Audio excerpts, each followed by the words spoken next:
¿Qué tal, chicos? Buen día. Bienvenidos a esta quinta sesión del bloque 3 de taller de lectura y redacción. Y también el día de hoy voy a explicar lo que viene siendo el proyecto integrador. Si no me equivoco, de todas maneras checo fechas y se lo pongo en el Classroom, pero es regresando de vacaciones. De todos modos, yo les confirmo. Muy bien.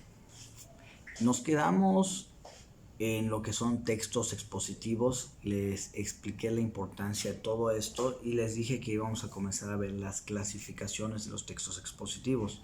Yo ya comencé con unas, sin embargo vamos a estar recapitulando brevemente lo que fue la sesión pasada, porque parte de eso va a ser lo que vendría evaluando en el proyecto integrador.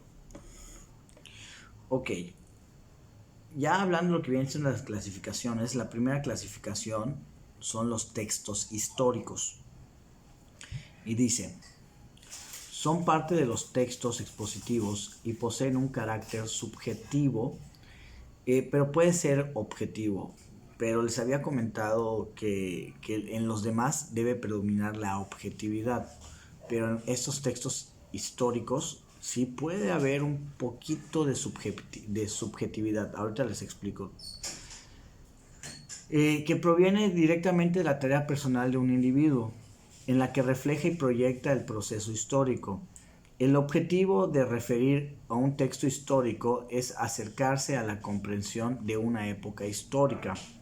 De ahí la importancia de situar el documento en su contexto.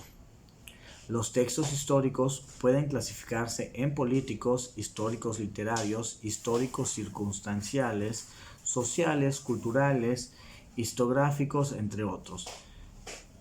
Y ahorita veremos cuáles son los más importantes. ¿Qué es lo que pasa? Vamos a ubicar, primero les voy a explicar pues la principal función de la historia y luego les voy a poner ejemplos de lo que pasa o ha pasado en México, ¿no? Un texto histórico, o para qué sirve la historia de manera general, es para tener un registro de lo que ha hecho la humanidad o lo que ha hecho o lo más relevante que ha pasado en una sociedad. Entonces, pues como tiene que ser un registro, pues se tiene que escribir. ¿Para qué nos sirve este registro? Pues para poder dar un vistazo al pasado, ¿no? ¿Para qué nos sirve dar un vistazo al pasado? Pues es muy simple. ¿Qué es lo que se trata? De no volver a caer en los errores del pasado. Esa es una de las funciones. Por eso es que se registra la historia, vaya.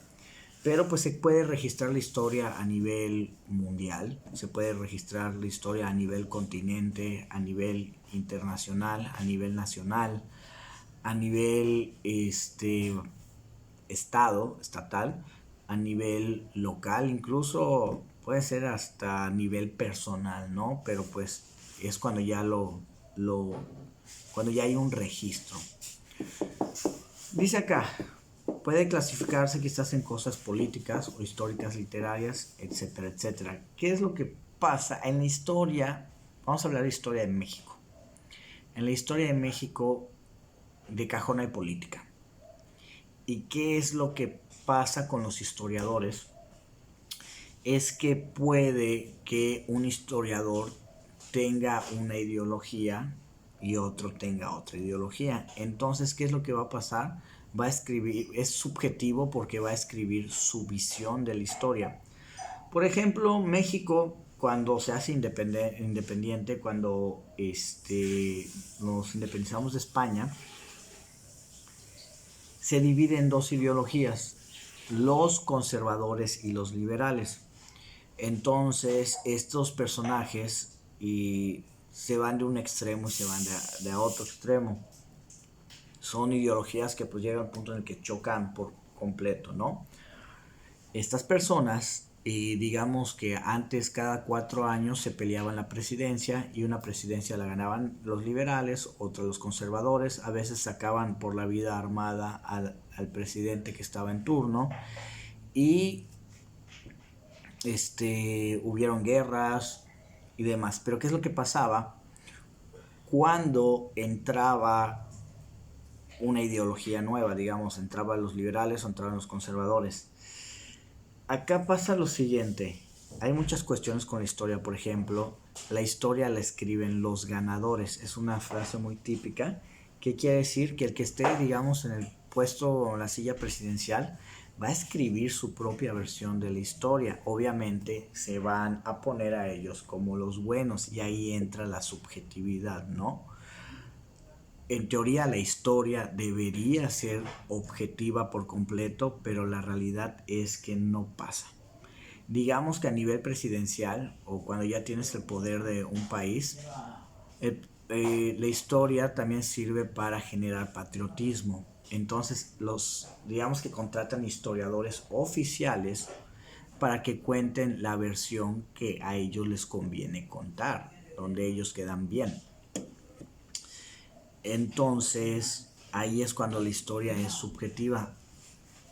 Y, por ejemplo, por eso en las escuelas públicas y pues también las privadas nos enseñan historia, ¿no? Es parte de que nos vendan esa idea de que ellos son los buenos, por así decirlo.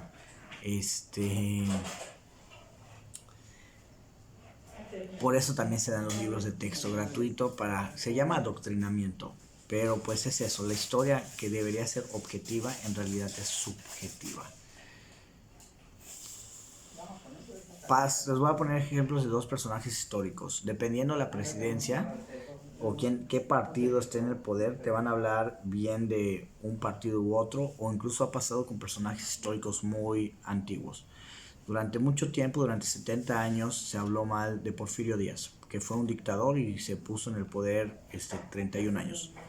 ¿Qué es lo que pasa? El PRI tuvo el poder político durante 71 años aproximadamente seguidos, y pues realmente el PRI surge después de haber derrocado a Porfirio Díaz.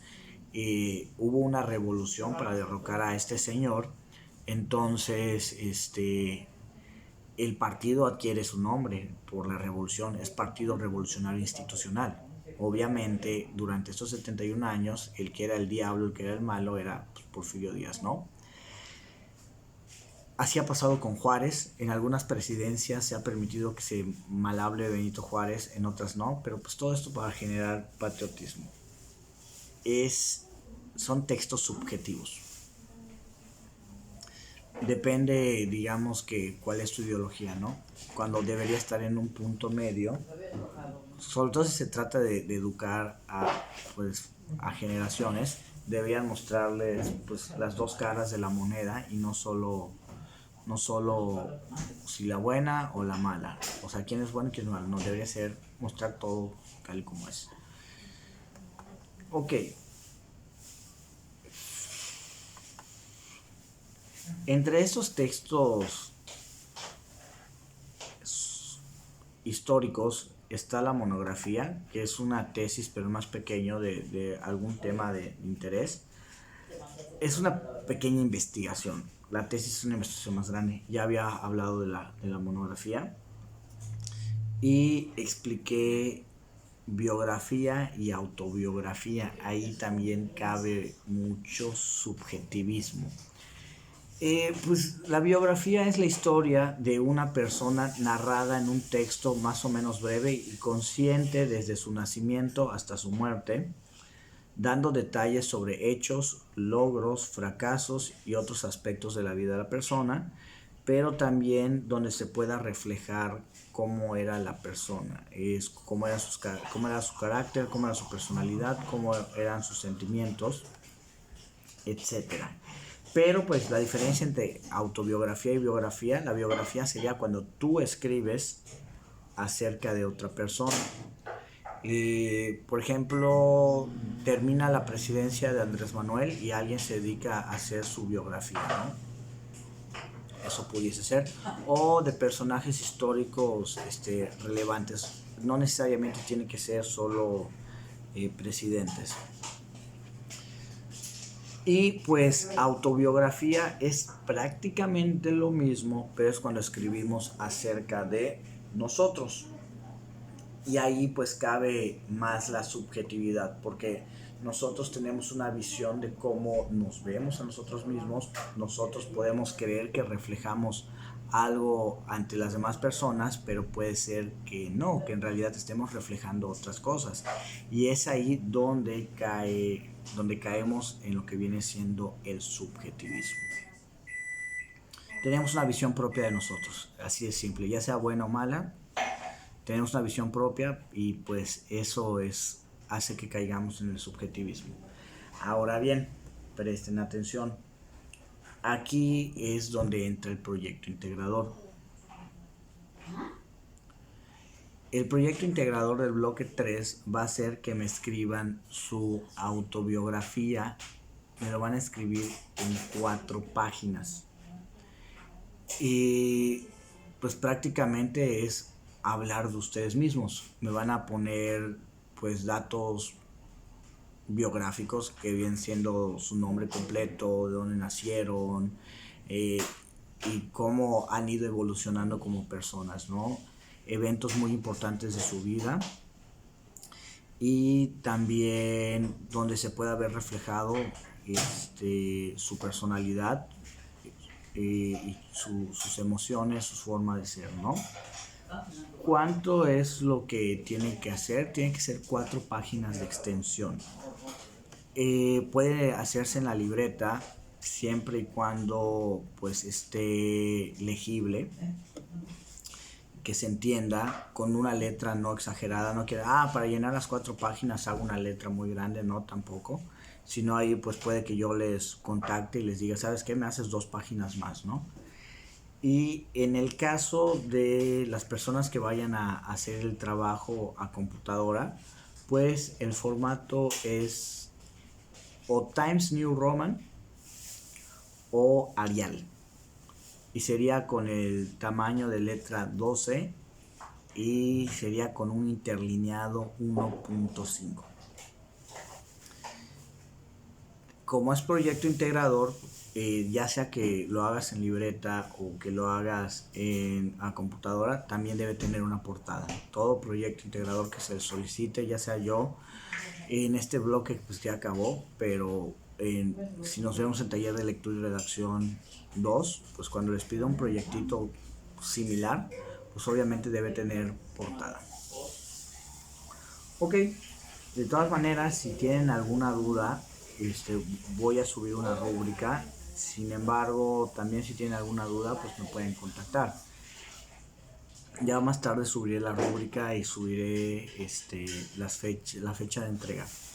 Y pues puede que ya lo aperture de una vez para que puedan ir subiendo su trabajo. Tenemos tiempo, ¿no? Ok. Pues ese es el proyecto integrador, pero continúo. Luego tenemos otra clasificación de los textos expositivos, que son los textos periódicos. Las funciones más relevantes de los textos periódicos son informar, opinar, entender, difundir protestas u opiniones de los grupos sociales y promover productos comerciales. Esa es una subfunción, realmente es para que sobrevivan los periódicos. Es una forma más de sacar dinero, ¿no? Porque obviamente rentan esos espacios para dar publicidad. Cada una de estas intenciones de comunicación recibe un tratamiento diferente en su elaboración y en la presentación final del texto. ¿Cuál es la función de los periódicos o textos periódicos? Es el informar o hablar de temas de interés, pero actuales, de lo que está sucediendo en el mundo en este momento. Una noticia periodística pues va a ser de algo que haya pasado hoy o ayer o antier, pero siempre muy muy reciente, ¿no? Muy pegado a la fecha de publicación. Y de diferentes índoles, sociales, culturales, artísticos, que pues entran lo de culturales, deportivos, económicos, etcétera, etcétera. ¿Qué es lo que puede pasar? Que una noticia pues no te la pongan todo de un día, sino que te lo van dividiendo en diferentes tomos, en diferentes capítulos, por así decirlo, ¿no? Pero son una noticia, digamos, en un texto periódico o periodístico, no es más de una página. Lo más exagerado que he visto son 2. Lo que hacen es de que si la noticia es muy extensa o va a continuar o es algo que no ha terminado, pues te lo van dividiendo en diferentes volúmenes. Al día siguiente te van dando más información de la noticia. El primer texto periódico es la noticia. La noticia es el acontecimiento actual, de lo que estaba hablando, interesante y comunicable. No incluye comentario. Los elementos de la noticia son el sujeto, hecho, modo, lugar, tiempo, causa y consecuencia. Prácticamente una noticia siempre debe responder a las siguientes noticias. ¿Quién? Es decir, ¿quiénes lo están haciendo? ¿Quién o quiénes lo están haciendo? ¿Qué fue lo que pasó? Simple. ¿Cómo? O sea, ¿cómo es que se dio todo esto, no? Paso por paso, por así decirlo. ¿Dónde? Muy importante. ¿Cuándo? Por supuesto. ¿Y por qué? ¿Qué fue lo que orilló a que se diera ese evento? Con respecto al qué, es muy importante aclarar de que cuando es un adulto se puede utilizar el nombre completo de los involucrados, pero cuando es un menor de edad se ponen solo las iniciales para proteger al menor de edad. Sí, claro, es una noticia, digamos, negativa, que presenció un asesinato o lo violaron, no lo sé. Por lo general, para proteger al menor de edad se tiene que proteger su identidad. Y hay veces que no ponen sus iniciales completas. Y digamos debe tener 4 iniciales porque son 2 nombres y 2 apellidos. Te pueden poner una inicial del nombre y una inicial de apellido. Por esta cuestión que se debe proteger la identidad del menor de edad.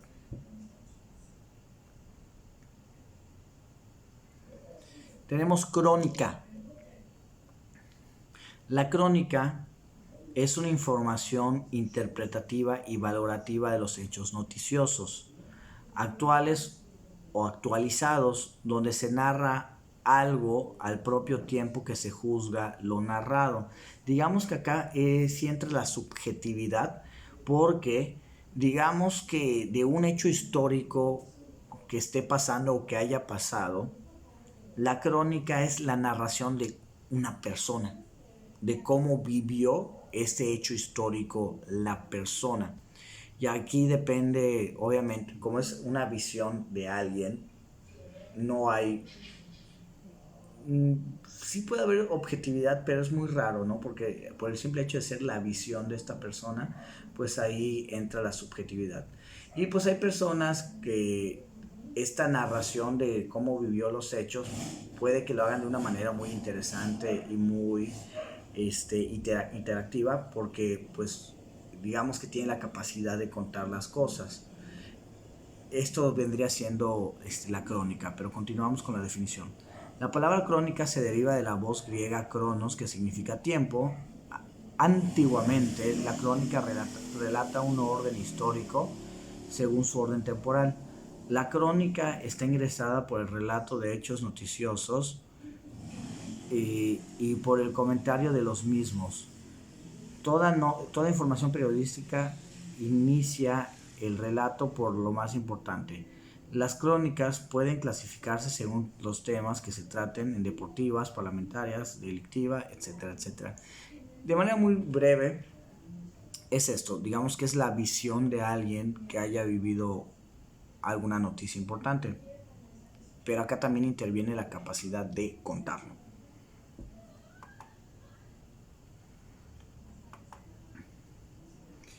El reportaje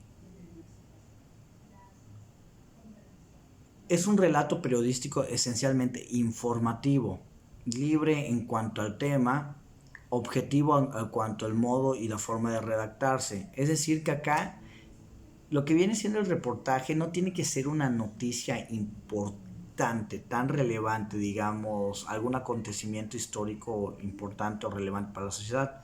Digamos de que quiero hablar acerca de la cochinita en Mérida, solo porque está muy buena. Se puede. O la cochinita de Santiago. Se puede hacer. Es libre, ¿no? Pero acá sí tienes que ser muy objetivo y respetuoso con todo esto. y pues digamos que es un poquito, independientemente de que tienen que ser un poquito más objetivo y que es más libre, por lo general los reportajes utilizan más que nada temas de interés, temas que pueden hacer más, es más entretenimiento, ¿no? De que la gente se pase un rato agradable.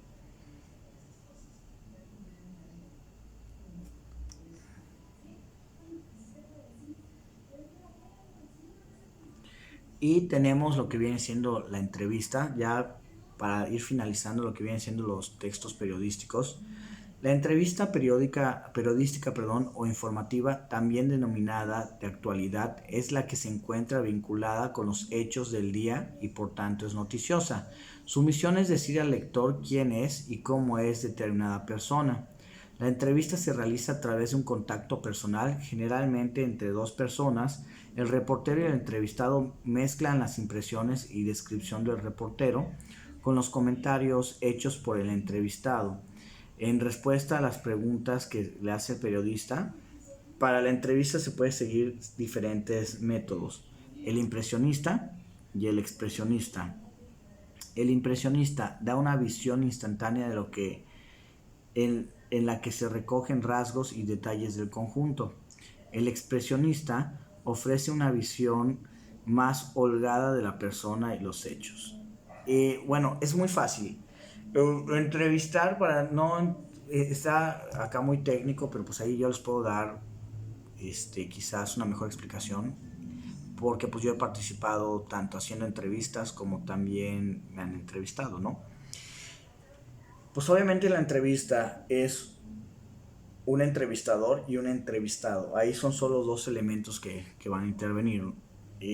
Pues normalmente cuando al ser periodístico se hace de algún tema también de actualidad de interés y pues llamas a una persona quizás experta en un área o que también pues haya participado fuertemente en algún suceso histórico, ¿no?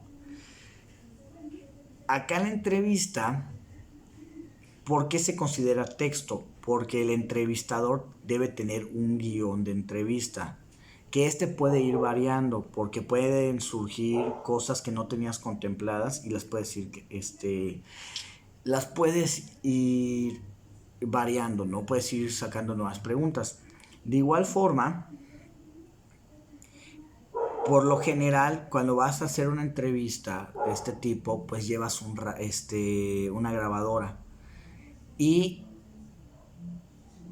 también independientemente que tengamos el audio, se transcribe, palabra por palabra se transcribe la entrevista.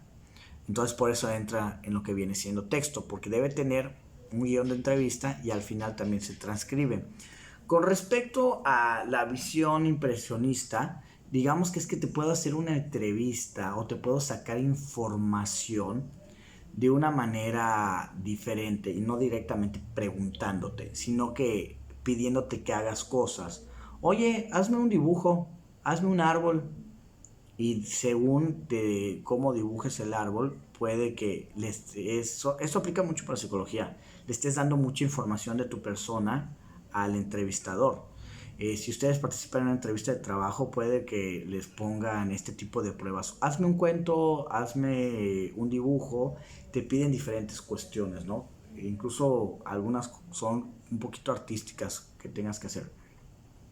En cambio, el expresionista es cuando es directamente preguntas y respuestas. Esas son las diferencias entre ambas. Ok, chicos, vamos a dejarlo hasta aquí. Ya el proyecto ya lo mencioné, de todas maneras voy a subir rúbrica y pues de ahí